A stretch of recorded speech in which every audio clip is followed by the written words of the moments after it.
Okay. So probably this definition also you might be knowing from the basic electronics also. That is based on the purity of that semiconductor material. They are classified either as intrinsic material or extrinsic materials. Okay. So let us now just discuss these two topics today. So an intrinsic material is nothing but a perfect semiconductor crystal with no impurities. This is what is a popular definition, probably you all know. Okay, it is a perfect semiconductor crystal with no impurities and also no lattice defects. And so such a semiconductor is called as an intrinsic semiconductor. Okay. Now this particular picture shows this intrinsic semiconductor, that is electron hole pair in covalent bonding model in the silicon crystal. Okay. So at 0 degree K, so there are no charge carriers. That is what is the nature of this intrinsic semiconductor. Since the valence band is completely filled with electrons and the conduction band is totally empty. So this is what is the main feature that you have to explain with respect to intrinsic semiconductors. Okay, so at T equal to 0 Kelvin, so there are no charge carriers in the valence. Okay, so no charge carriers. Okay, and since the valence band is completely filled with electrons, and here the conduction band CB is totally empty. It is. But at higher temperatures, that is at T greater than is equal to 0. Now, even from the previous topics also, we know the generation of electron hole pairs. Okay. So, when T is greater than 0, see here in this situation. Okay. So, at T greater than 0, so here what happens? Okay, an EHP is created. Electron hole pairs are created like this. Okay. So, similarly, now that has an important impact in defining the type of the material. Okay. So at T greater than 0, electron hole pairs are generated. Okay. So this is what is the main phenomenon that we have to watch. Okay. And these electron hole pairs are the only charge carriers in the intrinsic materials. So therefore, the overall meaning is to say that at 0, no charge carriers. At T greater than 0, EHPs are reactive. Okay. And at 0, valence band is completely filled, conduction band is totally empty. But at T greater than 0, at higher temperatures, so okay, EHPs are created, and these EHPs are the only charge carriers in case of intrinsic material. Okay. And one more important is, okay, so this generation of electron hole pairs, okay, so it can be visualized as a qualitative way of considering the breaking up of covalent bonds. Okay, so why this EHP is created? The main reason for this EHP creation at T greater than 0 is breaking up of the covalent bonds in the crystal lattice.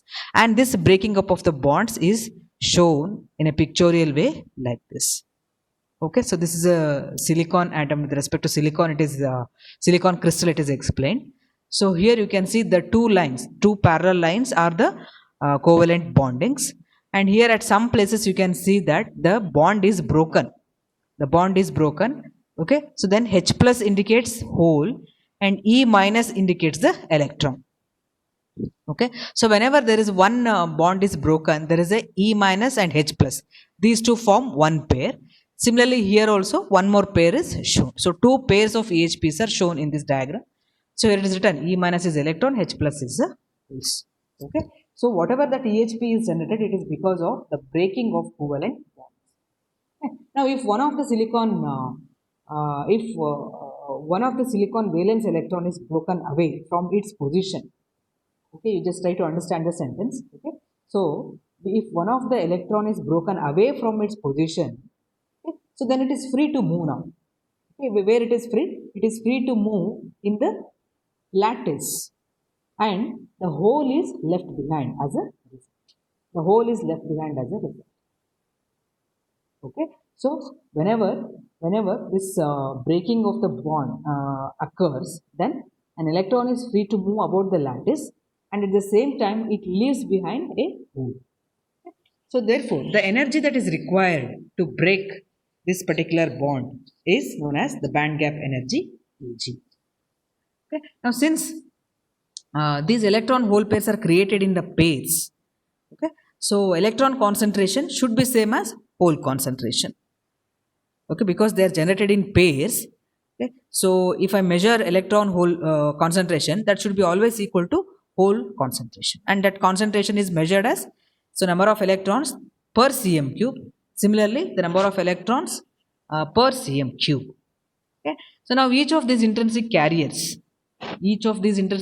means either electrons or holes. Okay, so they are now referred to as Ni.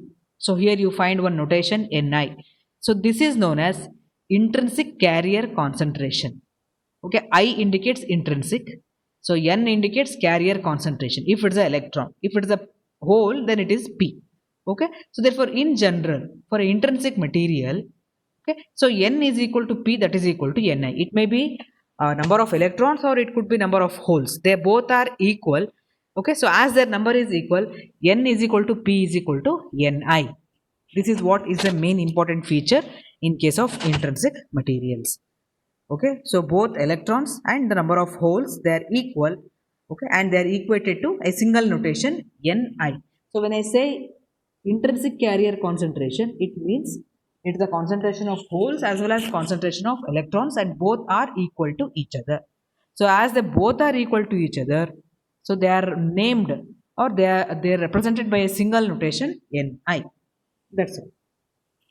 Okay, so now if a steady state carrier concentration is maintained, okay, so whenever a steady state carrier concentration is maintained, okay, so then what happens is recombination of EHPs at same rate. Okay, recombination of electron hole pairs, and this recombination will occur at the same rate at which it was generated.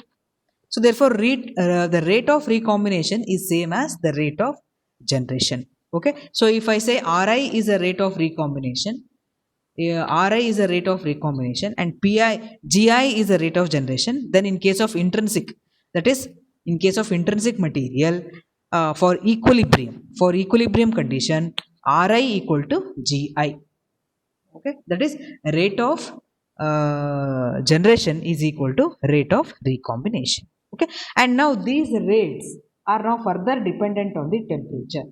That is, these two are temperature dependent. Okay, so you can just say that the rate of recombination is directly proportional to N naught into P naught. Okay, that equation I could not include here. Okay, so here you find like this. That equation I have not included. Okay, in the notes I have written that. Okay. So you just listen to me. That's all. Okay. So the rate of recombination, okay, at equilibrium concentration is proportional to N naught into P naught. Okay. So this is only in case of what intrinsic carriers. Okay. So then going to the next kind of material. Okay, so that's why we call them intrinsic material as a pure semiconductor materials, because there are no additional carriers coming from some other semiconductor or from some other element. Okay, so whatever carriers are there, they are purely because of that intrinsic semiconductor material only. Okay, but whereas in extrinsic material, that is not the case. Okay, in extrinsic material, okay, in extrinsic semiconductor, of course. Okay, so here they are referred to as impure semiconductor materials. Okay, so where an impurity is added. Okay, so in addition to the intrinsic carriers generated thermally, so carriers can also be created in the semiconductors by purposefully introducing some impurities. So now you just recall the previous discussions. Okay, in case of intrinsic, we did not introduce any carriers, either holes or the electrons additionally. Okay, so by thermal excitation, if n number of electrons were created, then obviously same number of holes are also created, and we did not increase the concentration of either electrons or the holes. Okay, whatever naturally it were created, that is so. But whereas in intrinsic material, okay, so the carriers are purposefully introduced. Okay, their number is enhanced. Okay, and this is done by introducing impurities into the crystal, and that process is known as doping. Okay, so this process is known as the doping. Okay, and it is a technique, okay, so using which the conductivity of the semiconductor can be changed. So why that doping is required is the conductivity can be much more enhanced when compared to the intrinsic semiconductor by a process of doping. Okay, so therefore by doping process a crystal can be made to have either more number of holes or more number of electrons. Okay, so that is in the earlier version, in the pure version, in the intrinsic version, that was not the case. Okay, their numbers were same, but now you can make a semiconductor material predominant in either holes or predominant in electrons. Okay, or in simple words, dominant in electrons or dominant in holes. Purposefully, it can be made by adding some impurities. That process of adding the impurities is called as a doping. What is the advantage of the doping is you can alter, you can change the electrical behavior of the semiconductors. Okay, so therefore now when it comes to doping, so what is that? The meaning of doping we know now. Okay, so again there are classifications or the types of doping. Okay? So basically there are two types. So one is N type, other one is a P type. Okay, so because of this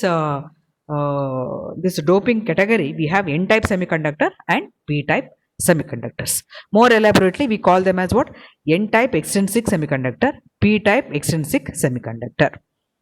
Okay, so why the N type? As the name itself indicates, the predominant type of carriers in N type semiconductors are electrons, whereas the predominant type carriers in case of P type semiconductors are the holes.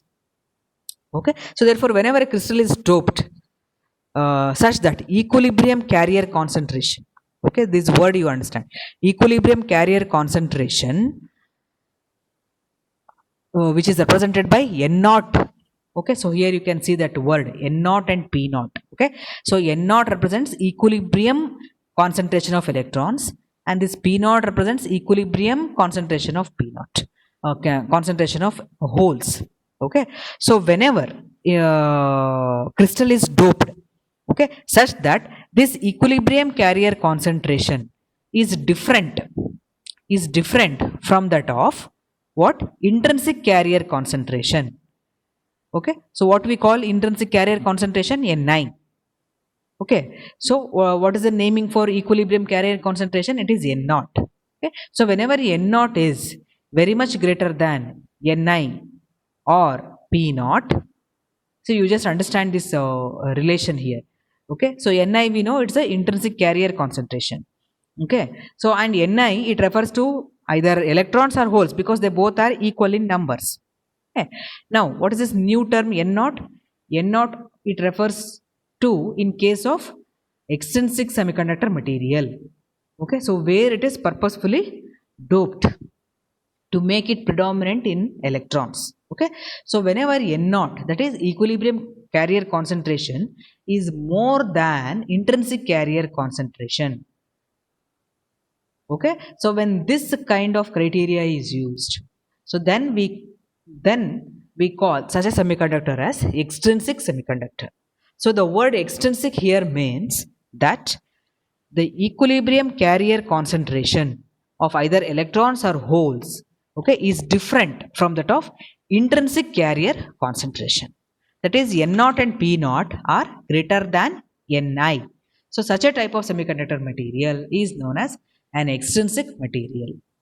Okay, so it can be either P type or N type. Okay, so now in order to make them either N type or P type, okay, so certain particular impurities are added. Okay, so when impurities or lattice defects are introduced inside the crystal, so then what happens actually is some additional levels are created in the energy band structure within the band gap. You just understand these words now. Okay, so they are now little bit okay, so more technical compared to the basic electronics subject. So whenever this doping is done, what happens is some additional levels are created within the band gap. Where is the band gap? The space between this top EV and bottom EC, this space we call it as a band gap. So probably here in the basic pictures and all I have shown you the band gap. Okay, so the top layer of the valence band and the bottom layer of the conduction band, between these two whatever we have, this is a band gap. So now in case of an intrinsic semiconductor, this band gap remains constant. Whereas in case of extrinsic semiconductor, okay, some additional levels are created in between this particular band gap. Now this creation itself is responsible for making it either uh, the n-type material or the p-type. Now let us see in this particular slide what is this n-type extrinsic semiconductor material. Okay, now in case of n-type extrinsic semiconductor material, so the impurities are added from the column 5 of the periodic table. Okay, so like whenever phosphorus, arsenic, etc. are introduced, so then what happens here is some energy levels are created. Energy levels are created, okay, near conduction band, near the conduction band, in germanium or silicon, in both cases, in both cases. Okay, so whenever either phosphorus or arsenic is introduced, then what happens in a pure semiconductor? Okay, so some additional energy levels are created just near the conduction band. You can see here, near the conduction band. Okay, now what is the nature of this level? So here it is written that ED, ED. The word D is written with a specific intention here. Okay, so let us discuss about D also, what the D means. Now whatever this additional level is created below the conduction band, its nature is it is completely filled up at 0K. And here in the picture it is clear, at T equal to 0K, okay, at T equal to 0K, valence band is completely filled and the additional donor level is also present. Okay, and what is the nature of this additional energy layer? So this is also completely filled at 0K itself. Therefore whenever some temperature is slightly increased, whenever the temperature is uh, slightly increased, then that much temperature is sufficient for these electrons to shift from this energy level into the conduction band, into the conduction band. Okay, so therefore very easily the carriers are transferred into the conduction band, thereby they make the conduction process easy. And this particular layer which is rich in these electrons, it's actually what it is doing, it is donating, it is donating the electrons into the conduction band. Therefore this is called as the donor level, donor energy level, ED. Okay, so at 0K it will hold the additional carriers, but as soon as the temperature is increased, it will donate all those carriers into the conduction band. Now because of this, now the conduction is much more easier when compared to the intrinsic type of materials. Okay, so therefore the materials, the impurities, the impurities which create these donor impurities are known as the donor impurities. Okay, the impurities which are going to create this donor level inside the band gap, they are known as the donor impurities. Okay, so these materials which with donor impurities have considerable concentration of electrons in the conduction band, even at the very low temperature. That is what is the feature.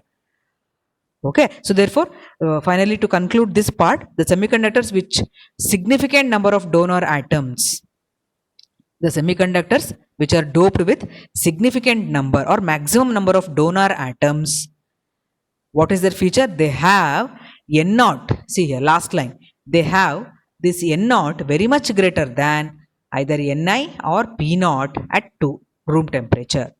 Okay, n naught means what?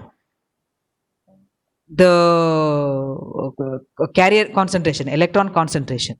Okay, this concentration is very much greater than the intrinsic carrier concentration, as well as the number of holes concentration also.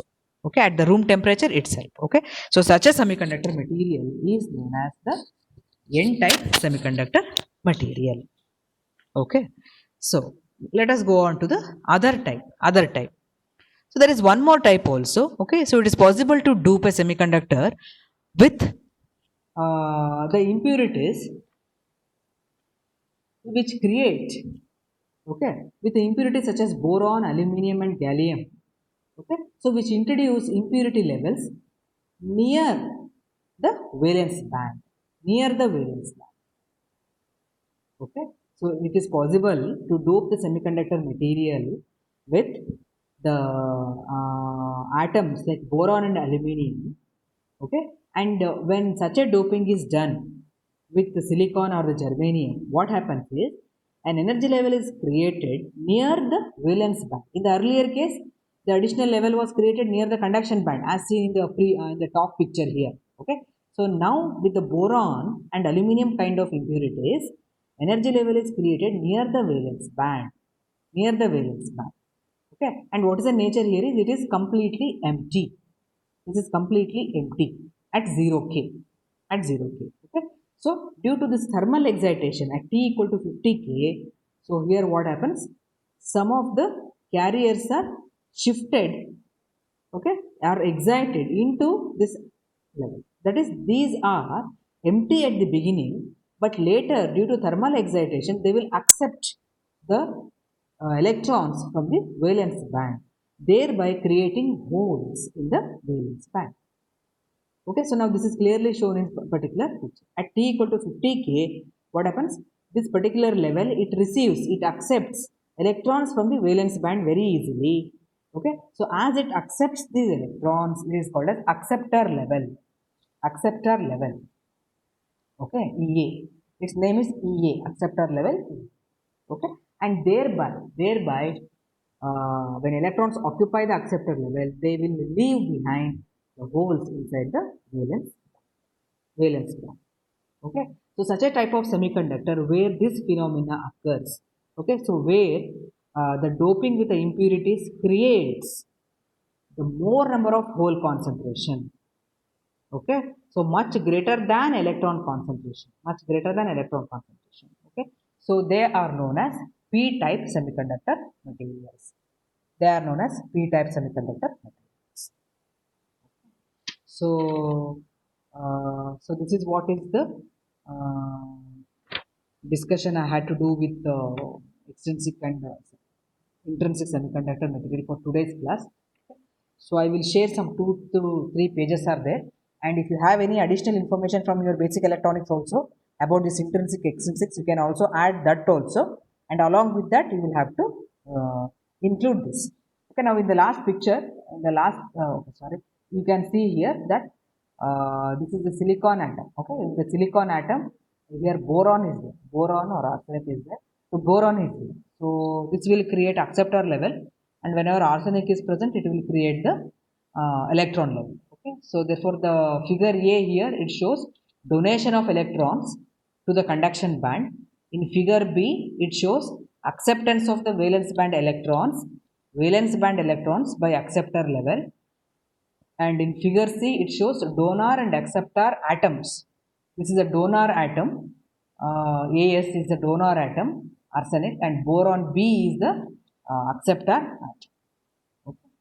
So these are the explanations related to what the donor level and the acceptor levels. Okay, they operate in reverse manner. That's all. Okay, so donor levels it donates electrons, whereas acceptor levels they accept electrons.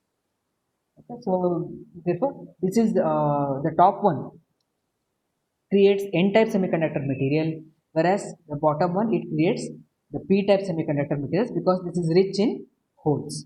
And this richness in holes it has come just because of what? The doping with the boron. Okay, so doping with the impurity boron. Okay, so this is what is with respect to intrinsic and extrinsic semiconductor materials. Okay, this is only a theory and some diagrams. So now I will share this part. You just update in your notes. In the next class, I'll take up conductivity and velocity of the carriers. Okay, so that is you have a very lengthy derivation for that. Okay, so I'll take up in a single class. and I'll schedule tomorrow's class and I'll inform. Okay.